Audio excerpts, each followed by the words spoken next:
Welcome back, everybody, coast to coast. This Week in America online, thisweekinamerica.us. Sam Webb has always been fascinated by the ocean and its out-of-the-world creatures.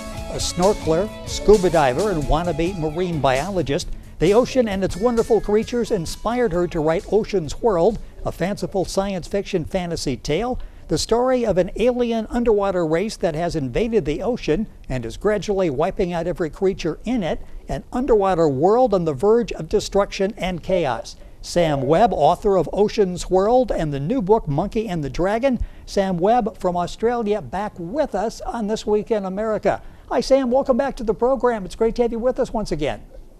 Thanks so much, Rick, for having me. It's great to talk to you again. It is great getting in touch, and we're talking about Ocean's Whirled. That book's available, and now the new book, Monkey and the Dragon. Sam's website is very simple, samswebb, webb.com. Of course, you go to our website, thisweekinamerica.us, and link on directly to Sam's website. So this whole thing started, this love of the ocean is really what brought about the book Ocean's Whirled. Let's talk about that love, that passion, and that really started when you were a young child, if I remember correctly. Yeah, that's right.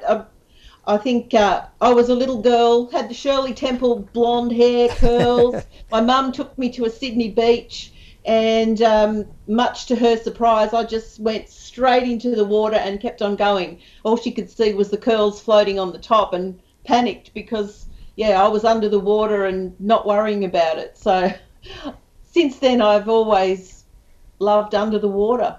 Yeah, you had no fear, and it's interesting because if I recall correctly, it was a short while later you're out and you get your first seashell, and that really hooked you. At that point, you were really, really into a passion for the ocean, for the water, weren't you?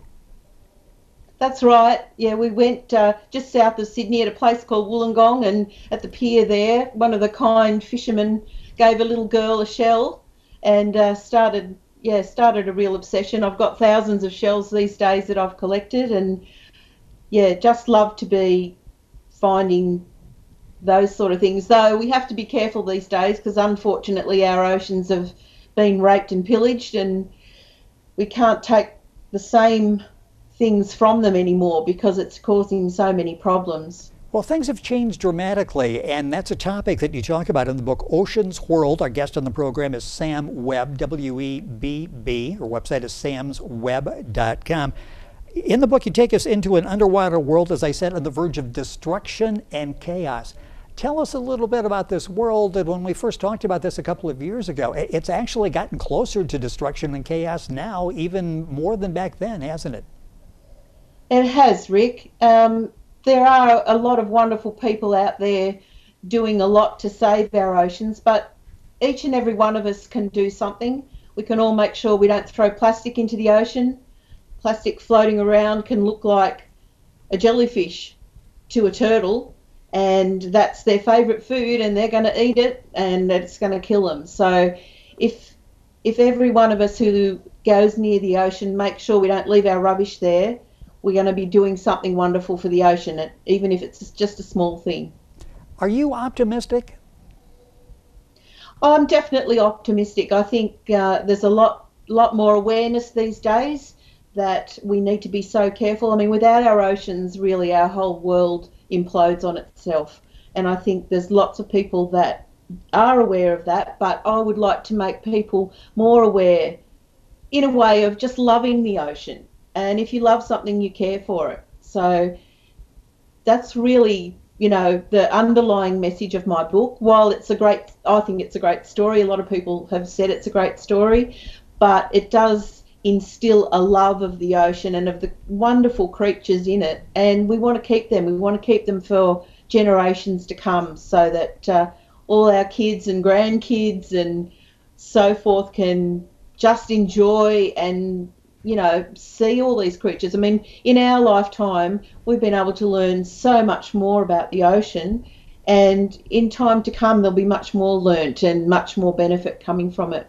Talk about the challenges of putting a book together like this. The book is Ocean's Whirled. You've done an excellent job of making it an entertaining book. It's a great story, and we learn something at the same time. If you set out just to do something, kids, this is what's happening to the ocean and don't do this, nobody would read it, but you really get people wrapped into this. And suddenly, as they're in the tale that you're telling, they realize this actually is going on now, and we should do something about it. Talk about the challenge of balancing that, entertaining as well as getting a message across. Well, I guess it is a fine balance where you don't bore people with too many facts, but if you can integrate those facts into the story and make it come alive, I think some people have read it and they think, oh, it's all fanciful, but it's not. There's a lot of actual facts in there about the ocean, and so I think then people start to realise, oh wow, that's what it's like, or that's the sort of thing that can happen if you enjoy the ocean. So, that's it is a fine balance, like you say, Rick. But I've had lots of experiences when I've been diving. I've tried to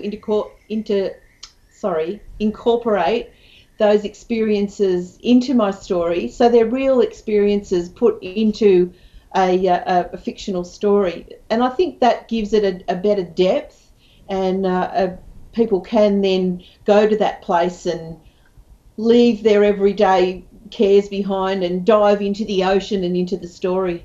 Well, I mentioned in the beginning that you enjoyed scuba diving. I almost feel like I'm there with you side by side as we're under the water looking around and seeing all the great creatures that are there.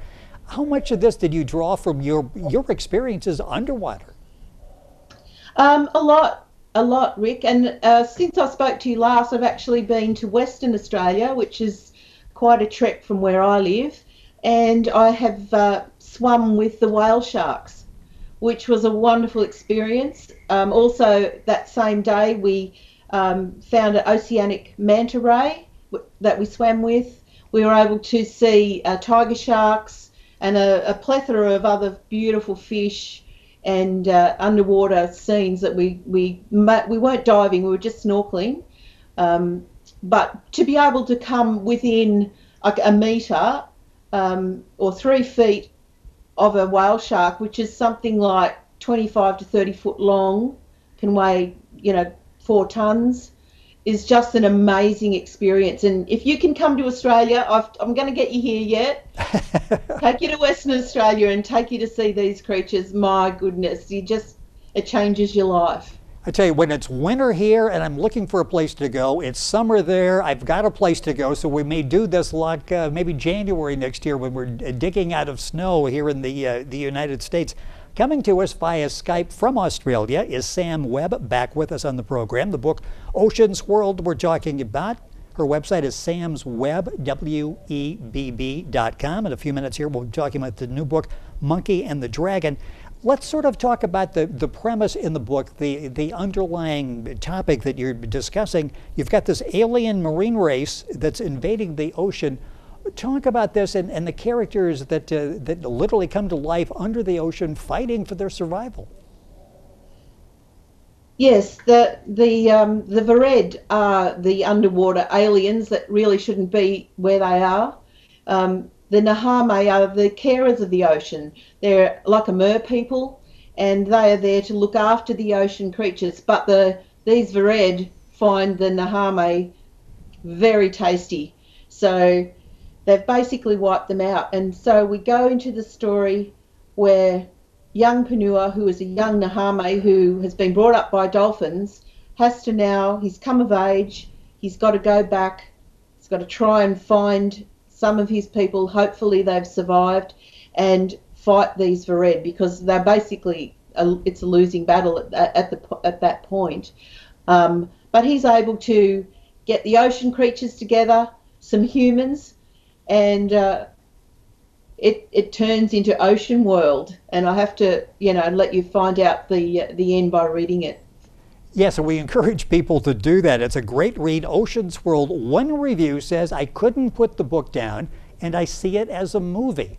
I do see this as a movie, and she says, I can't wait to get the next book from the author, and you're working on a sequel. Talk about that, and will we ever see this as a movie? It's so visual, and you do such a great job in really getting descriptive with the scenes and the main characters that we're following. Yeah, I hope that my next book will, it does carry on the story, and I hope that people will feel the same about that book. the same characters and some new characters come into it. We've got some pirates even. So it will be, it'll probably be another year before I get that one out. But the story is certainly coming together. And it takes a lot of work. You know, it doesn't just happen overnight. And obviously it's not something that I can do on a full-time basis. It's something that I have to fit in with the rest of my life. So, yeah, it takes some time. But I think eventually it'll come together really well. How difficult is that when you're really into writing and you've got the story and there seems to be, this is a day when you're really on a roll, everything seems to fall into place, and then you have to walk away for a while. How difficult is that? Can you turn your mind off to this? Because I would think once you get going and the characters are on a roll, the storyline is moving along, it'd be difficult to walk away from it. It can be, but I think sometimes you just need to separate yourself from that and then have a think about the various ways the story could go. It's like any of our lives, you know, we can make a choice left or right, and it can take us off in a totally different path, like the butterfly effect. So some small thing that happens can really change, and you want to make the story not obvious what's going to happen, because that's boring, and it's not likely to happen that way in real life, you know. Yes. Things change on a daily basis, don't they? Well, that's what makes it so interesting. Just when you think you know where it's going, you find out, no, it's not going in that direction like I thought it would. That goes back to the one reviewer where it says I couldn't put the book down because you're afraid if you put it down, you're going to miss what's coming up next, and you can't wait to get to that. Sam Webb is our guest on This Week in America. The book is Ocean's Whirled we're talking about. It's available at her website. It's available at Amazon, of course, and you get information at Sam's website, which is samswebb, webb.com. Click on directly by going to our website, thisweekinamerica.us. I mentioned the new book that Sam has just published called Monkey and the Dragon. Tell us about that, because I know you've been working on this for some time and you're really excited. The book's now being published. I am excited. I'll just hold it up here, Rick. It's a kid's book. Well, I like that. I like that. Can you see that okay? Yes. Yep. So the book is a rhyming book, and I originally wrote this when I first met my childhood sweetheart again, and I was inspired to write this poem. I've written other poems, but I think this one touched a lot of people's hearts, and it's fairly obscure. It's the Monkey and the Dragon. And I've had some really good feedback from this, that people are looking for a lovely children's book, one that's, you know, hasn't got any nasties in it or anyone dying or things like that. So, yeah, I'm really looking forward to this coming out. I've already got orders here. Anyone that I've showed it to has placed orders with me, so I'm thinking it's going to go really well. If you're listening, if you're listening on the radio, we're talking about the new book, Monkey and the Dragon by Sam Webb. If you go to Sam's website, samswebb.com, you'll see what we're talking about. Link onto our website and get there as well. And if you want to watch the video version of this, go to our website, thisweekinamerica.us. Click on videos. We're on YouTube, and you can see the book cover that Sam is holding up.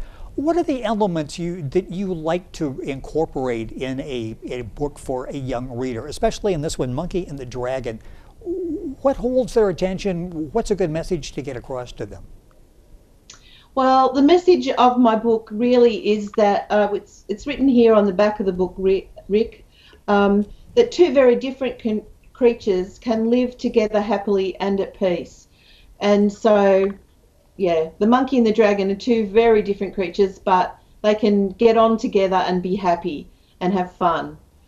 So that's, yeah, my little message that goes with the book. But yeah, I'm just really hoping that people will enjoy that and get a buzz out of it. There's lots of little pictures all the way through that the kids can look at and pick out different there's crabs in there, there's trees, there's fish. So it still goes back to some ocean. Can't get away from the ocean. Still has to have some water in it, and that is the case with Monkey and the Dragon. It's interesting how influenced you were at an early age by the water. I mentioned just a young child, you walked into the water not knowing that you're supposed to be fearful of it. And your grandfather, I understand, instilled in you a sense of reading and writing and poetry as well. He had a big influence on your life, didn't he? Yeah, he always recited poetry. If we were driving anywhere, he would be singing or reciting poetry, and so I got a great love for it and for rhyme, and it's very emotive.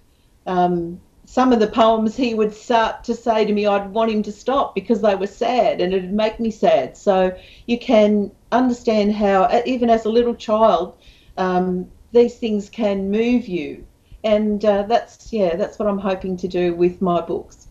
With your books and reading the reviews, talking to people who have enjoyed the books, you do an excellent job of entertaining and, again, giving them a positive message. What's this experience writing the books, being a published author? What's this meant for you? How much fun is this that you can actually take your message, take your craft, take your skills, and entertain people? Oh, look, it means a lot. And I think, Rick, that what means most to me is when someone says, we've really enjoyed your book, wow, we got a buzz out of it. That means the most to me, that someone's enjoyed it and it's taken them away from the everyday cares of life, perhaps, and just put them in another place and that they've enjoyed to be in. Well, you've touched a lot of people with your books. The one we're talking about is available now, Ocean's Whirled, and this is available. You go to Sam's website, samswebb.com. Find out a lot of information on Sam and the books. samswebb.com. That's WEBB.com. The new book is Monkey and the Dragon. That's also available at Sam's website. And you can get all this information by going to our website, thisweekinamerica.us, linking on directly to Sam's website. Sam, it is always a pleasure to have you on the program. Excellent job. Really enjoyed Ocean's Whirled, reading it the first time, going back and doing it again to get ready for this program. Looking forward to Monkey and the Dragon. Thank you so much for being with us on the program. Thank you so much, Rick. It was a pleasure. Always a pleasure, and we'll get together maybe next summer in summer Australia. We'll get together and do a live program down there.